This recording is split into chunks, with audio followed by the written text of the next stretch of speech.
Hello, empathic entrepreneurs. This is Kavita with Aligned and Soulful Success. And this week, I am coming to you to discuss a topic that I've been hearing a lot about, and that is burnout. So, before we get started, in this podcast, we talk about topics that impact empaths and empaths who are entrepreneurs. And so, my goal with this podcast is that you are able to have a purposeful and profitable business aligned with your soul. And so, burnout is something that I am seeing and hearing about more and more. And so, as an empath, this can feel very familiar, and maybe experienced it multiple times in your life, or maybe just happens to you on a regular basis.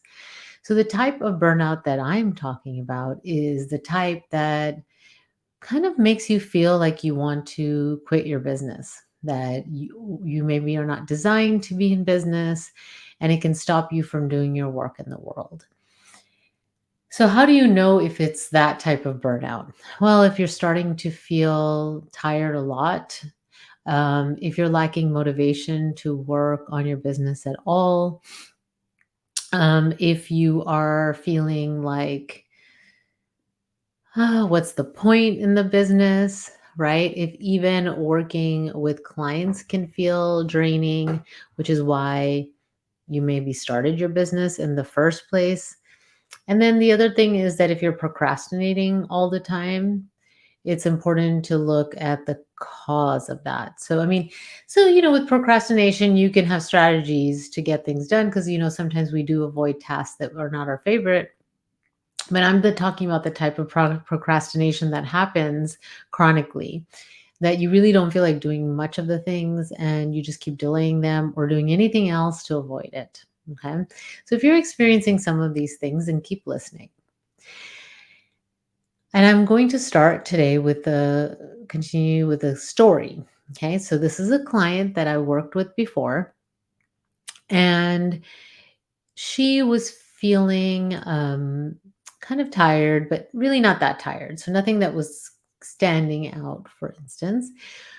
But we would come up with strategies for steps that she would take, and she would come to the session and say that I couldn't do this. And she'd list a lot of things that would happen. So, some things she had kids, so some things would happen with the kids, or, something came up at home. And so, there would be like all these reasons that would really be excuses to why she did not complete what we talked about doing in our sessions.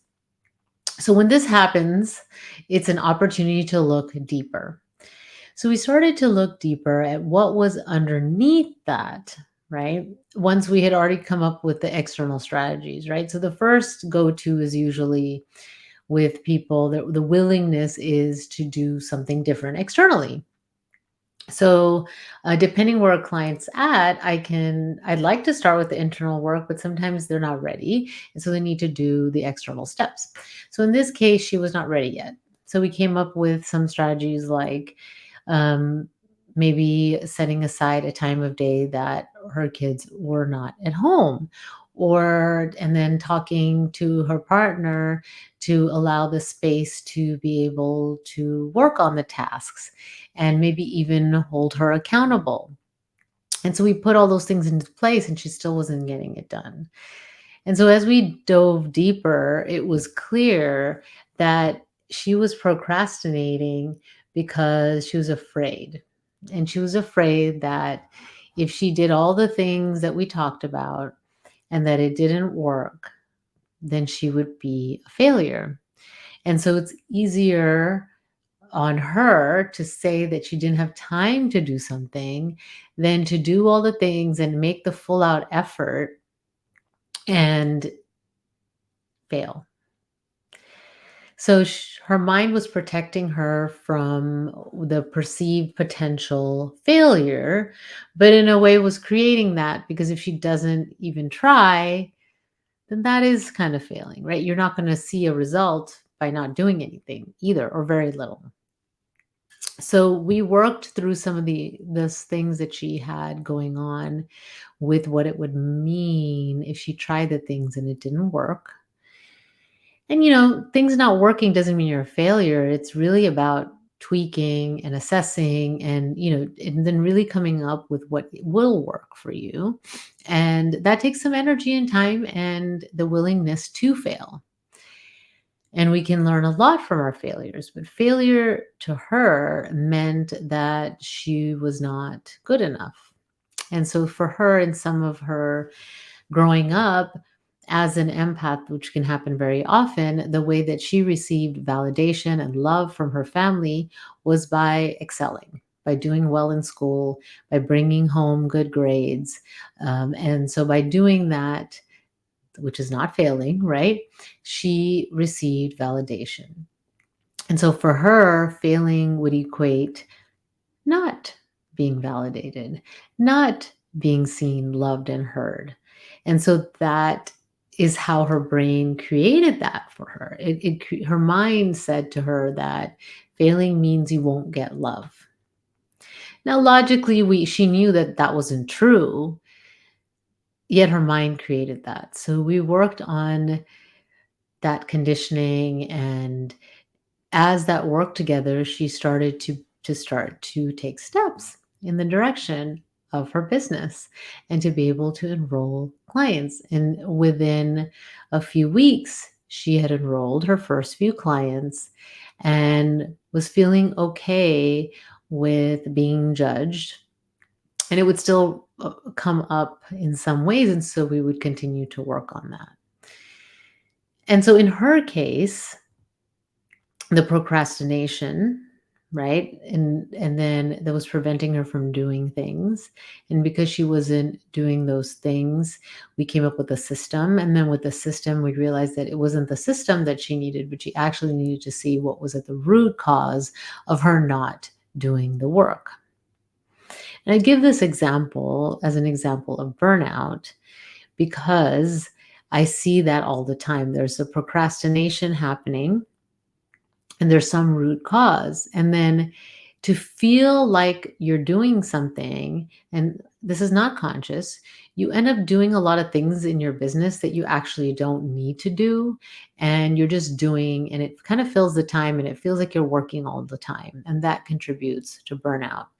But you may be procrastinating the things that actually are needed in your business, that will make you visible, that will bring you the revenue and the clients that you desire.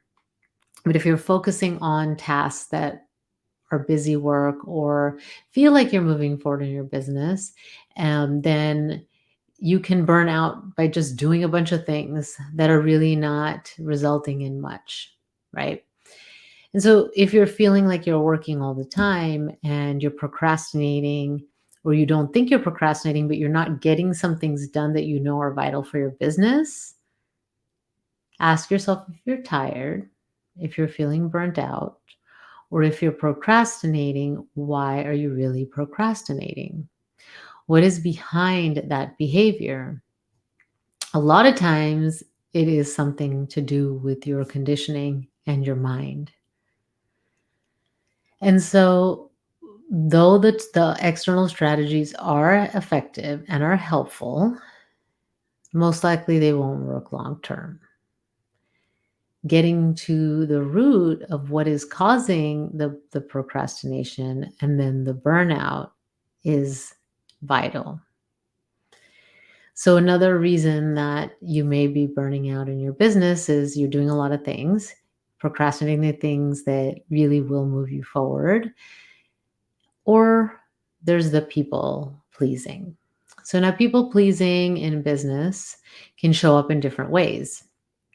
It might show up in you overdoing it for the clients that you currently have, doing more than you had said that you would do, right? And sometimes clients can push boundaries, and that's okay. It's your job to hold those boundaries and set them in the beginning. And so that's one way people pleasing can show up, by overdoing it with clients, going over session times, How else can it show up? It can show up in um, you allowing some business tasks that maybe are more of a hiding tasks to take over time that you were planning to connect with people, right? Because as empaths, sometimes we can be tired of being around people, and so we do some things to hide. And so when you hide, people can't find you, right? And so if you're hiding energetically or hiding physically from people, you will not be able to grow your business forward. But the thing is, most of us don't hide by just not doing anything. We hide by doing a lot of things that feel like we're moving our business forward. And the most common thing that I've heard and it done myself is to take a bunch of free classes or low cost classes, hoping that that will move my business forward. Learning is good, but the real progress happens when you implement, when you face the the subconscious blocks, the things that your mind creates, and you feel the emotions behind that and you continue to move forward. That's what will work. But we tend to hide in those kind of tasks that feel like I'm doing something, like, oh, I attended that class. And so you feel like you're doing something in your business, but really be honest with yourself. How much time are you actually spending on meaningful tasks? A long time ago, I had someone, I don't remember who, it was a coach or training I went to, and they called them income producing tasks. So I don't know if you want to call it that, but just think I think it's a good way to frame it so you can think about that. Like income producing, for instance, posting on social media, connecting with others, that could potentially be income producing if you are also inviting, right? Um, a non-income producing task could be just working on organizing things, um, attending a class on how to do a new marketing activity. So that's not an income producing task. It only becomes income producing if you are actually implementing the marketing strategy. Okay. And so you can divide up your days and see how much time you're spending on actual marketing and income producing activities and how much time you're spending on other tasks. And of course there's the other bucket of client work, right? And so that's always a priority. And if most likely if you're an empathic entrepreneur, that's always a priority and you get that done. Okay, so I'm not even bringing that up, or just bringing up briefly because I know that you are finishing that. So, going back to this idea of burnout. So, if you're not really procrastinating, if you're not spending a lot of time on tasks that really are not necessary or income producing in your business, and you're still feeling exhausted and not really wanting to do your business, then there may be more going on, right? So, I would look further into your life and what's showing up in your life. I would also look at your overall business. If you're still wanting this business, is there some shifts and changes that you need to make in your business? Also looking at, further of taking care of yourself. There may be not eating, you may not be eating well, if you're not sleeping well. Those things also impact your energy and sometimes can go on the wayside when you're building a business and actually shouldn't. So that might require a little bit more work with a coach that can help you uncover what's going on. I'm going to encourage you not to ignore feeling burnt out because it's a signal that you need to pay attention to and look further into. Sometimes that can turn into chronic health conditions and problems, and I don't want that to happen to you. So, feeling the burnout, looking at the aspects that I discussed today, and then if none of those resonate and you cannot see what's causing it, then hiring someone to help you with that, Or even if you identify procrastination, or you identify doing so many things in your business and you're not sure what to focus on, or you're not, not focusing on income producing activities, you don't even know what those are, then it's time to hire some support. And this for the summer, I am providing that 90-minute one-on-one session, which is something like I shared that I don't usually do. I usually work with people more long term, but I want to help more people. And so if that's something you're interested in, then that link will be available in the show notes. If you want to just speak and have a consultation and just talk about what's happening, talk about if you're feeling burnt out, I'd love to connect with you too and see if working together is a good fit. We will go through um, and through your business a little bit to see in that session, but I mean, it's usually about 20 to 30 minutes. So there's not as much as we can go in. We can go in enough into what's going on to see if there are possibilities. Working together is a good fit, if I can help support you, and I will be honest with you. So if that's something that you would like to do as well, that'll be available. So I'm offering the 90-minute session, which is a deep dive into your business to help you solve a problem. Or if you are considering working longer term, or you're not sure which one to do, then you book the consultation call. And I have both of those links in the show notes. I'll have them labeled. So this is Kavita with Aligned and Soulful Success. If you haven't subscribed or followed this podcast, please do so and share it with others who you think would benefit from it. And if you're watching this on YouTube, then please go ahead and subscribe there so that you can get notifications when these go live.